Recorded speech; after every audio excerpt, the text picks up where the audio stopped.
मैं doctor SR. Kannauje, प्राणी विज्ञान विभाग, शासकीय शिवनाथ विज्ञान महाविद्यालय, राजनांदगांव, छत्तीसगढ़।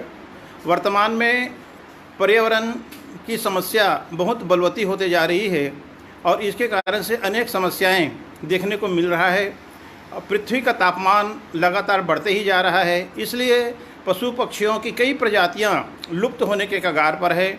जंगलों में शेर, चीते, बाघ आदि जो है धीरे धीरे गायब होते जा रहे हैं। वन्य प्राणी प्राकृतिक संतुलन को स्थापित करने में सहायक सिद्ध हो रहे हैं। वन्य प्राणियों की घटती संख्या पर्यावरण के लिए घातक है, बहुत ही चिंता का विषय है। जैसे गिद्ध हमारे वन्य जीवन के लिए वरदान साबित हो रहे हैं।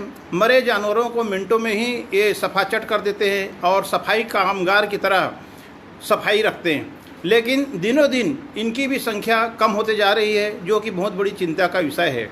सरकार को वन संरक्षण और वनों के विस्तार और की योजना पर गंभीरता से कार्य करना होगा।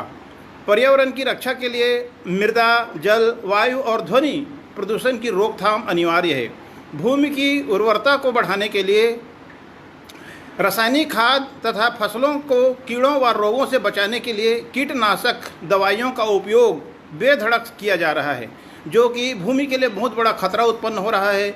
ये भूमि को प्रदूषित कर रहे हैं, जिनके कारण भूमि को लाभ पहुंचाने वाले जीव धीरे धीरे नष्ट होते जा रहे हैं, हमेशा के लिए गायब होते जा रहे हैं।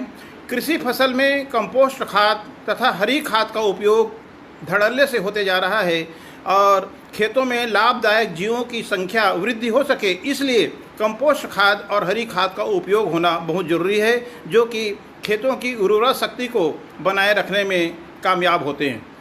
जल का संकट बहुत तेज़ी के साथ में बढ़ते ही जा रहा है, गंभीर रूप लेते जा रहा है। दिनों दिन जल का मिलना मुश्किल होते जा रहा है।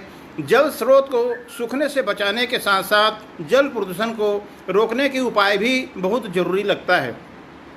निरंतर बढ़ती हुई जनसंख्या, पशु संख्या, औद्योगिकीकरण, जल स्रोतों का दुरुपयोग, वर्षा में कमी आदि ऐसे कारण है जो जल प्रदूषण को बढ़ावा दे रहे हैं।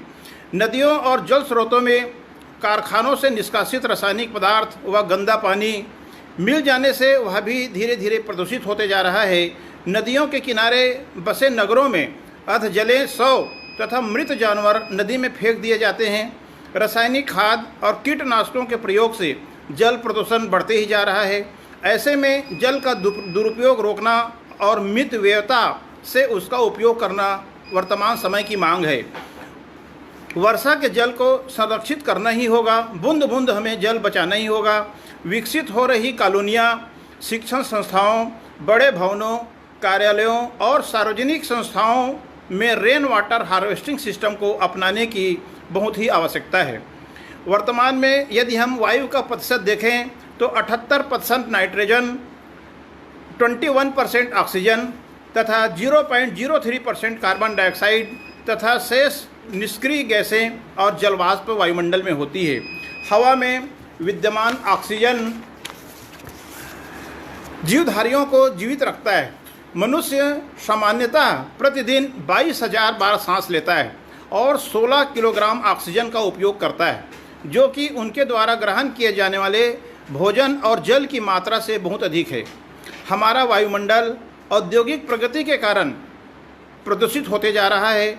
इसके लिए घरेलू ईंधन, वाहनों की बढ़ती हुई संख्या और औद्योगिक कारखाने जिम्मेदार है। इसके लिए ज़रूरी है कि कारखानों में चिमनियों की ऊंचाई बढ़ाई जाए तथा फिल्टर का उपयोग किया जाए। घर एवं होटलों में गोबर गैस और सौर ऊर्जा पर प्रयोग पर जोर दिया जाए, जो समय की वर्तमान की मांग है।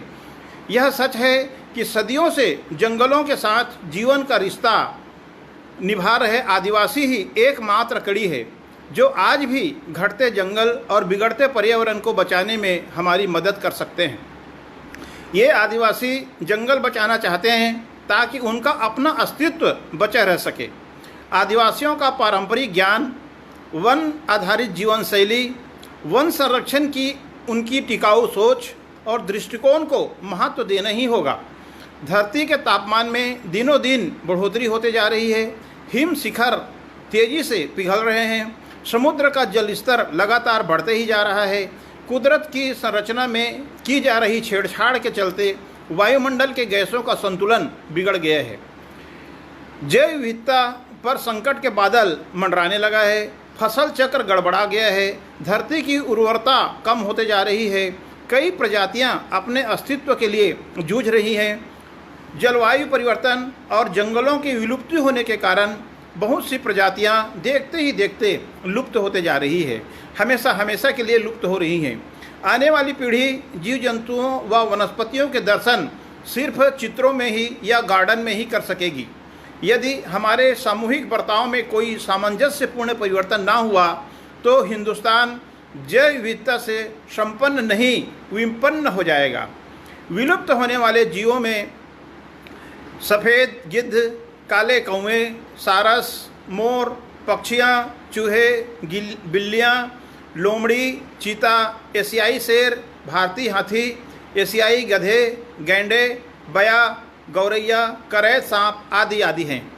सांप हमारे पारिस्थितिक चक्र का एक बहुत ही मूल्यवान जीव होता है। ये तमाम प्रकार के कीटों को अपना भोजन बनाकर कृषि उत्पादन को ये बढ़ावा देते हैं और हमारे कृषि की रक्षा करते हैं।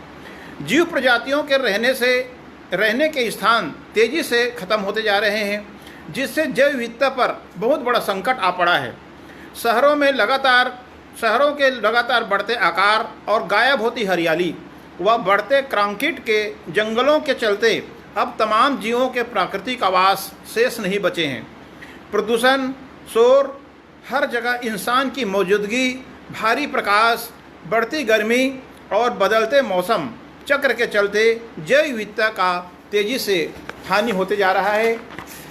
इंसानों ने अपना पेट भरने के लिए ज़मीन को रासायनिक खादों और उर्वरकों से भर दिया है।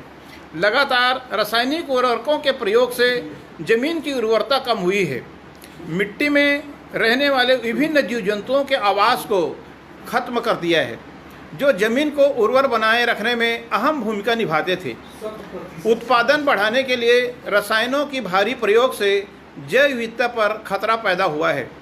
सन 1992 में रियो डी जेनेरियो पृथ्वी सम्मेलन के समय से स्थिति को और ख़राब ना होने देने तथा पर्यावरण को बेहतर बनाने के प्रयास लगातार हो रहे हैं, लेकिन विकासशील देशों की विकसित देशों जैसा बनने की ख्वाहिश ने इस रास्ते को बेहद मुश्किल बना दिया है। जैव विविधता के संरक्षण के प्रति कुछ दशकों से प्रयास निश्चित तौर पर बढ़े हैं। जैव विविधता बैंकों का निर्माण किया जा रहा है, जहां तमाम तरह के पौधे, बैक्टीरिया, फफूंद तथा जीवों को संभाल कर रखा जाता है। भारत सरकार ने संरक्षण हेतु कई कानून भी बनाए हैं। छत्तीसगढ़ प्रदेश के बड़े शहरों में लगातार भूजल स्तर गिरते ही जा रहा है तथा साल दर साल पेयजल संकट गहराता जा रहा है। लगातार तालाब सूखे पड़ते जा रहे हैं। बांधों में भी जल संग्रहण नहीं हो पा रहा है।